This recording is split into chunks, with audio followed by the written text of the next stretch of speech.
Film बहुत खास है ऑफ कोर्स, क्योंकि ये मेरी पहली गुजराती फिल्म है और पहले तो काफ़ी नर्वस थी, पता नहीं था कि कैसे शूट किया जाएगा, क्या मैं बोल पाऊँगी, क्योंकि मैं ज़्यादा करके मराठी और हिंदी फिल्में करती हूँ। लेकिन आई एम टेलिंग यू, बहुत ही सुंदर जर्नी रही और जो टीम है वो इतने कंफर्टेबल, यानी उन्होंने इतना कंफर्टेबल कर दिया था ये ना कि आई थिंक ये पहली फिल्म होगी जो कि कम्प्लीटली मैं स्ट्रेस फ्री थी।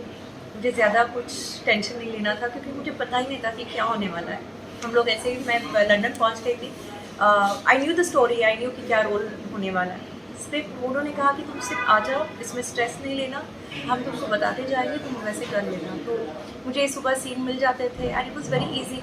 जो हमारी डायरेक्शन की टीम थी, बीनू जी हमारे डायरेक्टर हैं, बीनू सिंह गुप्ता, और हमारे यहाँ पे मैगी जो चीफ एसोसिएट डायरेक्टर है चुके, ही वॉज अमेजिंग, बहुत ही हेल्पफुल थे। जिस तरह से उन्होंने मुझसे गुजराती बुलवाई और सीन्स करवाए, तो इट वाज रियली गुड, क्योंकि बहुत बार ऐसे होता है आप कोई नए लैंग्वेज में कोई फिल्म कर रहे हो तो बहुत बार आपके परफॉर्मेंस मार खाती है। अगर आप लैंग्वेज कंफर्टेबल नहीं है तो आप, हमारा पूरा ध्यान लैंग्वेज या अल्फाज के पास जा सकता है, लेकिन यहाँ पे ऐसे नहीं हुआ, क्योंकि मैं कम्प्लीटली परफॉर्म कर पा रही थी, उसके साथ मेरे लाइन्स भी करवा रहे थे। तो I think it was a very nice combination and I really enjoyed it, it was really fun.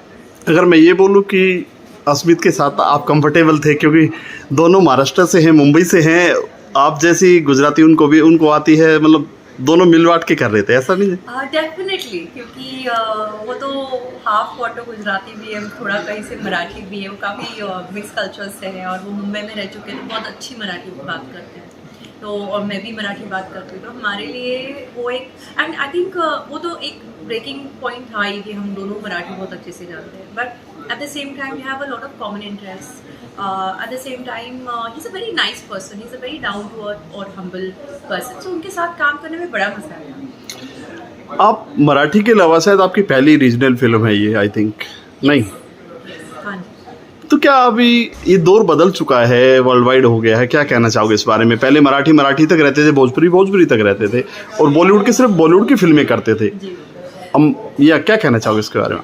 Yes, but I think language is just a medium, and मुझे ऐसा लगता है कि अब तो इतने सारे मीडियम्स आ गए हैं, आई मीन OTTs आ गए हैं, इतनी सारी मुझे तो पता, सबसे पहली बात तो मुझे पता ही नहीं था कि गुजराती की इतनी बड़ी इंडस्ट्री है। और मैं ये जान के काफ़ी शॉक थी कि हम एक छोटे से एरिया में, हम एक्सपोजर नहीं, हम उसी इंडस्ट्री में और उसी में रहते हैं, हमको लगता है वही पूरी लाइफ है, वैसे नहीं है।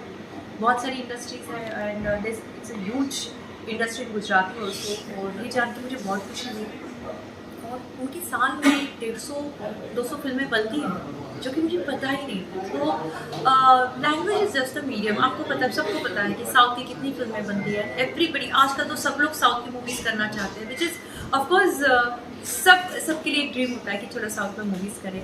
वहाँ का काम करने का तरीका बहुत अलग होता है, मराठी में काम करने का तरीका बहुत अलग होता है, वैसे गुजराती में काम करना भी बहुत अलग होता है। लेकिन आई थिंक इस वाले यूनिट में गुजराती सारे एक्टर्स तो थे ही, लेकिन टेक्नीशियंस मुंबई से थे, तो obviously it was more easier for us. बहुत ऐसे कल्चरल कोई शॉक नहीं था, it was very universal, it was more global and very national level पे सारे काम कर रहे थे। तो I think it was very comfortable and I think सब सारे जितने आर्टिस्ट हैं, सब लोगों ने अलग अलग लैंग्वेजेस एक्सप्लोर करने चाहिए, व्हाई नॉट।